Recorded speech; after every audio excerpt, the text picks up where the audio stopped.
History's Great Speeches, Volume 1, The Greco-Roman Era, 431 BCE to 63 BCE. Written by Alexander the Great, Julius Caesar, Cicero, and Pericles. Narrated by Charles Featherstone. Introduction. 5 speeches from the legendary orators Alexander the Great, Julius Caesar, Cicero, and Pericles. 431 BCE. Pericles' Funeral Oration. This speech stands as a valedictory and eulogy for the great age of Athenian democracy. Reported by Thucydides, it was given in 431 BCE at the first annual public funeral for those who had died in the Peloponnesian War.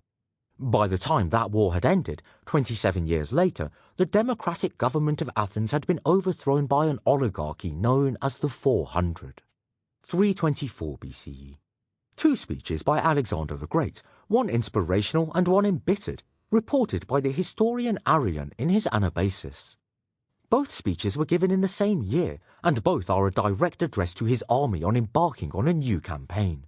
The first was given in Opis, Mesopotamia, when rallying his armies to start a new campaign into Persia.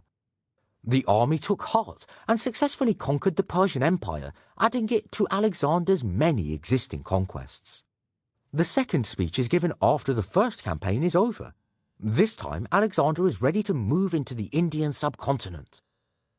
Having travelled beyond the known world for the vast majority of his Macedonian troops, the entire army took the offer to quit fighting and go home. This leaves Alexander understandably upset, and produces history's most finely worded example of saying, "After all I've done for you, well, you can all get stuffed then, you bunch of ingrates. I hope you choke." 63 BCE.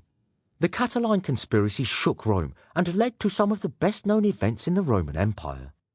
After standing for the consulship 3 times, Catiline joined with a group of senators who had been expelled from the Senate for immorality, and with others who had failed at the consular elections. When the conspiracy against the state was discovered, it was a shock to the Roman system, as shown in these 2 speeches, one personal and impassioned, and one rational and jurisprudential.